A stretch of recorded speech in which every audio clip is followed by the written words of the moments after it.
Welcome to Tech presented by KaiZen, where we will explore common cleaning questions and answers. Let's get started. I would like to introduce KaiZen's own Carolyn Leary. Hi, thank you, William. Today, I'd like to talk about understanding safety data sheets. This is part two of a series we're doing, and today we're going to talk about classifying chemicals under GHS. Just a quick recap from part one is that a safety data sheet, or SDS, is a relatively short, brief document that outlines the hazards of a chemical and provides guidance for the proper handling, storage, and shipping of that material. GHS, as will hear frequently, is short for the Globally Harmonized System of Classification and Labeling of Chemicals. And now you know why they call it GHS. GHS is not a law. It's merely a guideline that was put together by the United Nations to help make safety data sheets and the information there more uniform. Countries that have adopted GHS as part of their hazard communication program nationally publish safety data sheets that follow the same classification guidelines, and the documents are all in an identical format. The GHS classification process is really what unifies safety data sheets across all countries that have adopted GHS. While testing the final chemical or mixture is always the most accurate, the guideline outlines a method to take the individual components and their concentrations, and then a few physical properties such as pH or flash point, and determine the hazard classification from that mixture. Fortunately, there are many reliable software programs out there right now, and they will do the calculations and the combinations and the classification for you. What this allows is you're able to save time and money by using information that scientists and researchers have already gathered. GHS puts all the different hazards into one of three classes. There's the physical hazards, and this class includes subclasses that cause damage to people or structures from the outside. These are things such as explosives, flammable gases and liquids and solids, or things that are corrosive to metals. The second class are the health hazards, and those are the hazards that can damage the human body after ingesting or breathing, or if it's absorbed through the skin. Under here, you'll find things like toxicity, skin corrosion or irritation, and cancer dangers or reproductive toxins. In the last class, the environmental hazards are those that will harm animals or are dangerous to water or the ozone layer. And that's pretty straightforward in the classes in the table below. The categories I want to point out go from 1 to 4 or 5 on some tables, and the hazard or the danger increases as the number decreases. Therefore, the most hazardous is a category 1, least hazardous is the higher number. And this is the point I want to make because a lot of us are very familiar with the HMIS or NFPA uh, safety diamonds, the red, blue, yellow placard. What should be noted is that on these, the most severe hazard has the highest number, 4 being severe all the way down to a 1 or a 0, which are slight or minimal. With GHS, the hazards decrease as the number increases. As I pointed out on the last slide, category 1 is the most severe, and as each number goes up, the level of harm to people or the environment will decrease. So for the purpose of helping you understand classifying, I've created a new product, and my new product has a few components. And what I've done here is given you the concentrations, merely an example, and their GHS classification for that particular component. Now, within the guideline, it allows you and provides flow charts equations and flowcharts with equations to help determine the classification of your mixture. Now, as I said before, fortunately, there's software programs out there that allow you to enter the data, as I have for my product, and it will determine a classification of my mixture. And so for my little product up here, my new classification as a whole is it's a skin corrosive category 2. It has an acute toxicity rating of 4.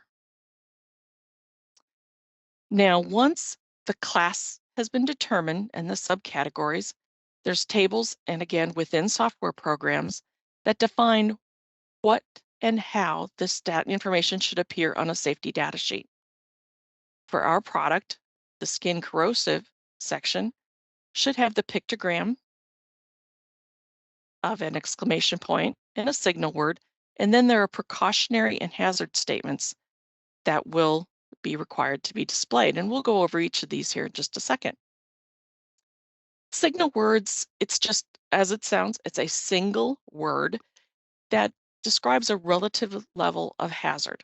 And there's only two: danger and warning. The word danger implies a more immediate and severe hazard. Pictograms under GHS are one of 9 different images here to the right. They are assigned to the different categories and subcategories of the classes, as you can see. And we talked about their hazard statements and precautionary statements. Hazard statements are short sentences that describe the hazard and sometimes the degree of hazard of your product or mixture. They all start with a capital letter H and are followed by 3 numbers. Numbers in the 200s relate to physical hazards, the 300s are your health hazards, and the 400s are the environmental hazards. Precautionary statements are phrases that go on to describe the recommended actions that should be taken to minimize or prevent the harmful effects of exposure or improper use of that product would be. These all start with a capital letter P, and like hazard statements, the 3 numbers behind it fall under different information. The 100s are general precautionary statements, the 200s are prevention statements, 300s are response, 400s will give you storage information, and 500s will give you general disposal information.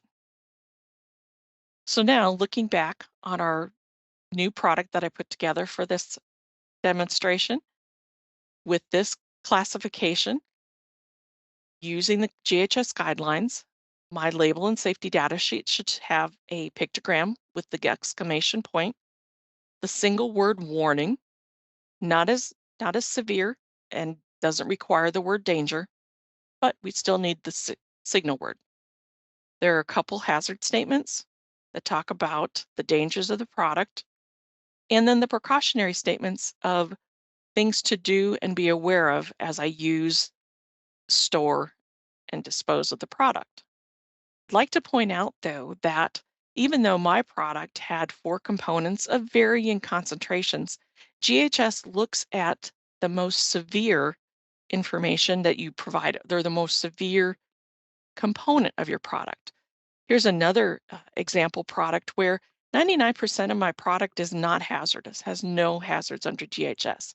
But I do have a very small amount of a component that has a reproductive component or danger to it. This classification is much more severe because of that one component. Here you'll see the health hazard, the pictogram with the person's upper body and the star in the chest, and the signal word danger. You'll also notice the hazard statements mention now that it may damage an unborn child or damage your fertility. The precautionary statements are approximately the same, a little extra information. But again, this just focuses on that GHS will always focus on the level of severity of the components in your product. So in conclusion, just to go back, the GHS classification guidelines are the greatest tool and the great unifier across the safety data sheets around the world for those countries that have adopted the guideline. GHS divides all their hazards into one of three categories: the physical, meaning it'll hurt the human body or structures from the outside; health hazards, again, those that by ingesting, absorbing through the skin, and inhaling could hurt the human; and the environmental, and these are dangers to water, animals, and the ozone layer. Fortunate, as we mentioned, there are tools available to classify mixtures based on knowing your exact composition and the hazards of each component, and a few physical properties. And the final classification of a chemical may include signal words, pictograms, hazard statements, and precautionary statements. Now I'd like to cover just a couple of questions that I get on this topic. The first one is, with GHS, are safety data sheets the same for the same product, the same in every country? Well, no, unfortunately, it's not true in all cases. Each country has chosen to adopt GHS guidelines. When they incorporate them into their national hazard communication systems, they can also include other lists and databases of information they have. And therefore, some chemicals may be added or the level of danger could be increased. So that's why it's always important to get the safety data sheet for the country where the product is being used. Second question is, does the classification of a product ever change? And yes, they can. With time, as researchers and scientists gather more data, they may learn more information about a different component and increase its level of hazard. Therefore, with time, this classification of your finished good may also change. And lastly, some of the pictograms look a lot like the placards used for transportation. Are they the same?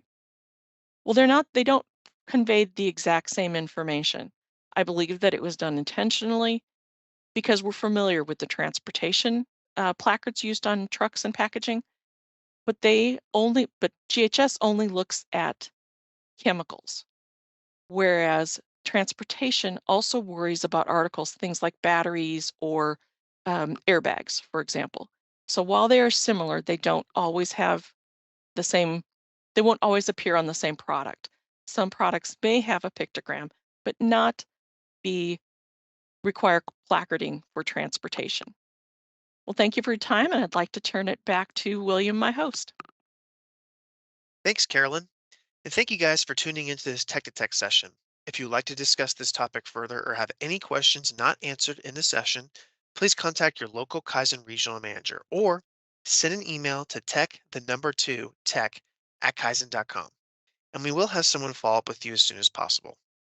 Do you want to have exclusive access to future content sent directly to your inbox, or do you know someone who would benefit from these sessions? If the answer is yes, just go to tech2tech.kaizen.com, fill out the subscription form. And if you like this video, be sure to follow us on our social media platforms for more expert cleaning content.